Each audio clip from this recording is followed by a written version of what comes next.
কবে রাধার দয়া হবে যাব বৃন্দাবনে রে, কবে রাধার দয়া হবে যাব বৃন্দাবনে রে। প্রভু জগৎবন্ধু সুন্দরের লিখিত। প্রভু জগৎবন্ধু সুন্দর অনেক সুন্দর সুন্দর কীর্তন রচনা করেছেন। তারই একটি কীর্তন কবে রাধার দয়া হবে যাব বৃন্দাবনে। প্রসঙ্গ নিয়ে আলোচনা করবেন শ্রী বরুণ সাহা। জয় জগৎবন্ধু, জয় শ্রী গুরুদেব। সকল ভক্তবৃন্দের চরণে আমার কোটি কোটি প্রণাম নিবেদন করে প্রভু জগৎবন্ধু সুন্দরের আজকের জন্ম উৎসবে আমাকে কিছু বলার সুযোগ দেওয়ার জন্য মহানাম সেবক সংঘের প্রতি আমি অনেক অনেক কৃতজ্ঞ। অনেক কিছু বলার ছিল, কিন্তু সময়ের স্বল্পতা কিছু কমে নিয়ে আসতে হলো। আজকে প্রভুর জগৎবন্ধু সুন্দরের জন্ম উৎসবে যার কথা না বললেই নয়, যিনি সেই বাল্যকালে ৮০ মাইল পথ পার হয়ে নব গৌরাঙ্গের আবির্ভাবের কথা শুনে পায়ে হেঁটে ৮০ মাইল পথ ফরিদপুর যে প্রভু জগৎবন্ধুর সাক্ষাৎ পেয়েছিলেন, সেই যে সাক্ষাৎ যিনি পেয়েছিলেন তিনি তার আশীর্বাদ নিয়ে সর্বপ্রথম বৈষ্ণব ধর্ম এবং হরিনাম আমেরিকার শিকাগো শহরে যে বৈষ্ণব ধর্ম প্রচার করে যিনি এসেছিলেন, তিনি হচ্ছেন বিশ্ববরেণ্য দার্শনিক ভাগবত গঙ্গাতরী ডক্টর মহানামব্রত ব্রহ্মচারীজি। তার যে গীতা ধ্যান আছে, সেই গীতা ধ্যান আমি তেমনভাবে পড়ি নাই, কিন্তু তার গীতা পাঠ করি। কিন্তু গীতা ধ্যানে যে কি আছে, কি যে অমৃত আছে, আমি কয়েকদিন হলো পড়তেছিলাম। সেখানে একটি কথা উপমা দিয়ে আমি প্রভুর জগৎবন্ধু সুন্দরের লীলায় চলে যাব। সেখানে ভক্তির যে অনন্য ভক্তি, সে অনন্য ভক্তির বহু উদাহরণ সে দিয়েছে গীতা ধ্যানের। সেখান থেকে একটি কথা আমি বলেই ওখানে চলে যাচ্ছি। কৌরবদের রাজসভায় যখন দ্রৌপদীর বস্ত্রহরণ চলছিল, তখন দুর্যোধন তার ভাই দুঃশাসনকে দিয়ে যখন বস্ত্রহরণ চলছে, সেই সময় দ্রৌপদী এক হাতে বস্ত্র ধরে আর এক হাতে বলে, হে কৃষ্ণ রক্ষা করো।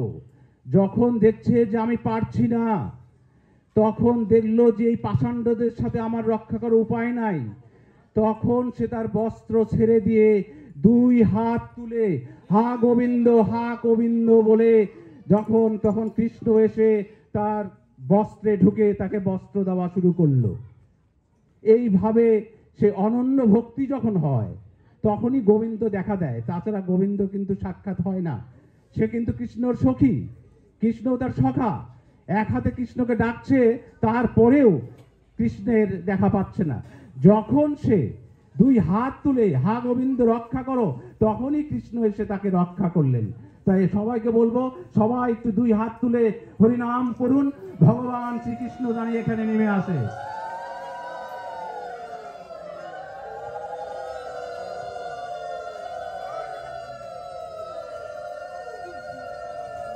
জয় জগৎবন্ধু।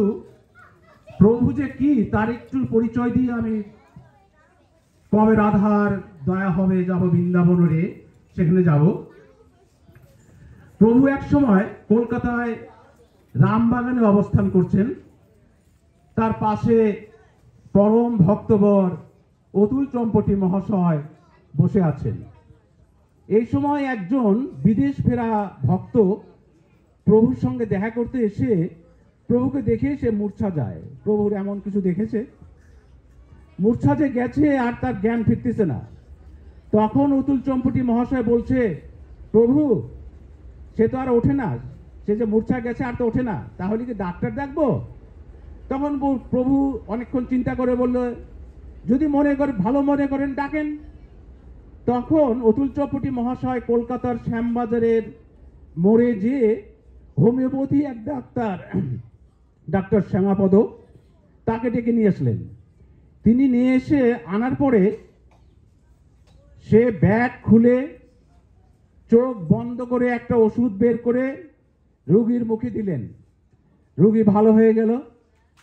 তারপরে ডাক্তার চলে গেলেন, সেই পথিকও চলে গেলেন।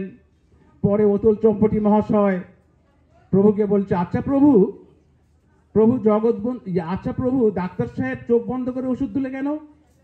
বললে, ও যে ভক্ত। তারপরে আবার বলল প্রভু, ও প্রতি ভোর রাত্রে তার বাড়ির ছাদে উঠে কৃষ্ণ কৃষ্ণ বলে চোখের জলে তার বুক ভিজায়। তখন অতুল চম্পটি মহাশয় একটু আশ্চর্য হলো, বলছে যে প্রভু, তার বাইরের বেশভূষা দেখে তো মনে হয় না যে সে ভক্ত।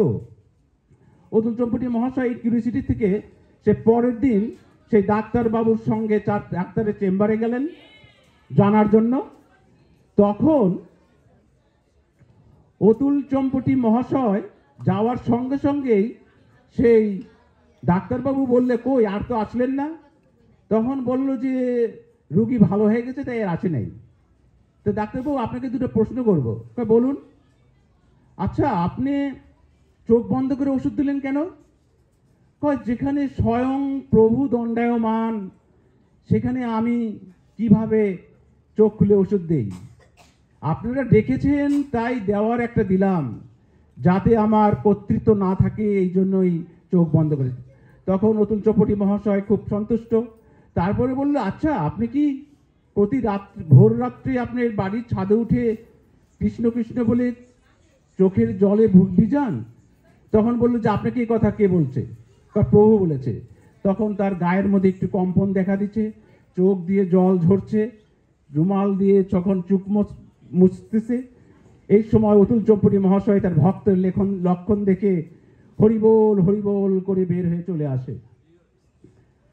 এই হচ্ছে আমাদের প্রভু জগৎ বন্ধু অন্তর্যামী স্বয়ং ভগবান। এখন আমি পরবর্তী লীলায় চলে যাই। ফরিদপুরের সেই বাগচর গ্রামে বাংলার 1299 সালে বারুণী তিথির মেলা চলছে। সেই মেলায় প্রভু ভক্তবর মহিন দাসের বাড়িতে অবস্থান করছেন, একটি ছোট্ট কুঠিরে। সেখানে বাহির আঙ্গিনায় কীর্তন আনন্দ চলছে। বিভিন্ন দূর দূরান্ত থেকে অনেক কীর্তনের দল আসছে, তুমুল আনন্দ, এবং সেখানে বারুণীর স্নান চলছে। মেলায় ভীষণ আনন্দ, যারাই মেলায় যাচ্ছে এবং কীর্তনে চলে আসছে। এদিকে সেই মেলায় মদন মোহন সাহা নামে এক ভক্তবর, সে ছালার চট বিছিয়ে ঘাসের উপরে বাতাসা বিক্রি করতেছে। বাতাসা তার প্রচুর বিক্রি হচ্ছে, কিন্তু তার মন চলে আছে ওই কীর্তনের দিকে, বারবার খালি তাকাচ্ছে। সেখানে কীর্তন চলছে, প্রভুরই পদ, কবে রাধার দয়া হবে যাব বৃন্দাবনে রে, গোপীপদ রজ শিরে করিব ধারণ রে, সখী সনে অভিসারে করিব গমন রে। এই কীর্তন চলছে সেখানে, প্রভুরই রচিত। বারবার খালি ওই দিকে তাকায়, কীর্তনের দিকে। কোনো সময় দেখে কীর্তনের এমন রোল চলছে, মানে মধু ঢেলে দিচ্ছে। সেই সময় সমস্ত মেলার সমস্ত লোক সবাই দৌড়ে কীর্তনে যাচ্ছে। ও আর থাকতে পারলো না মদন, তাড়াতাড়ি করে সে টাকা পয়সা গুনতে ছিল। সে যখন টাকা গোনা বন্ধ করে খুঁতিটা কোমরে বেঁধে এক দৌড়ে এসে কীর্তনে যোগ দিয়ে নৃত্য করা শুরু করলো। আর কবে রাধার দয়া হবে যাব বৃন্দাবনে রে। কীর্তনের এমন রোল চলছে, সেখানে মদনের আওয়াজ ওখানে যারা কীর্তন গাচ্ছে তার থেকে বেশি। কীর্তন চলতে চলতে মদনের দেহ আস্তে আস্তে স্থিমিত হয়ে আসছে। মদন ধীরে ধীরে ধীরে ধীরে খুবই তখন বলছে কবে রাধার, এই করতে করতে মদন মাটিতে পড়ে যায়। মাটিতে পড়ে যে গড়াগড়ি দিতে থাকে। তখন প্রভু জগৎবন্ধু সুন্দর ভিতর থেকে এসে, কোনো এক সময় তার আর স্পন্দন নাই, তবু প্রভু ঘরের থেকে ফিরে বাইরে এসে মদনের মস্তকে প্রভুর চরণ রাখলেই তখন মদন বলছে, রাঙাচরণ দেখেছি, রাঙাচরণ দেখেছি। এই কথা বলে প্রভু তাকে চরণ দিয়ে সে ভিতরে চলে যায়। কীর্তনের যারা আছে তারা মদনকে ঘিরে কীর্তন করছে। এদিকে আর একজন ভক্ত, সেই বাড়ির যে কর্তা মহিন দাস, সেও মৃদাঙ্গ বাজাতে বাজাতে পড়ে গেল নিচে। তারপরে অন্যান্য ভক্তরা সেই মহিন দাসকে নিয়ে এসে প্রভুর সামনে শুয়ে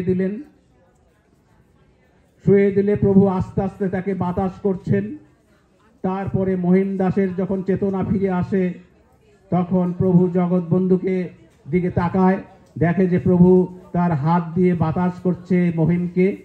তখন পাখাটা নিতে গেলে প্রভু জগৎবন্ধু বলে, তুই তো ফিরে এলি, মদন যে গেল আর তো এলো না। তখন মহিম বলছে, মদন কোথায় গেল? প্রভু বলছে, ব্রজের বস্তু ব্রজে গেছে। মহিম কিন্তু তখনও বুঝতে পারে নাই। কীর্তন তখনও চলছে তাকে ঘিরে। তারপরে সারা রাত কীর্তন চলে, ভোর হয়ে যায়। আস্তে আস্তে সমস্ত মানুষরা যখন ভোরের রজনীর পরে, প্রভাত হওয়ার পরে যখন সমস্ত মানুষরা যখন আবার আসে, তখন প্রভু জগৎবন্ধু সুন্দর বলে, মদনের দেহকে ফুল চন্দন দিয়ে সাজিয়ে দাও। তখন সবাই বুঝতে পারল মদন আর এই জড় জগতে নাই।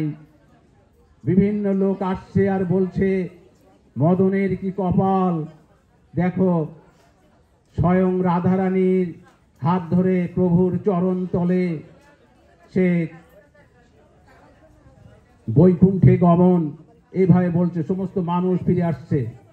তারপরে এদিকে মিত্র মহাশয় নামে একজন আছে, পরম ভক্ত।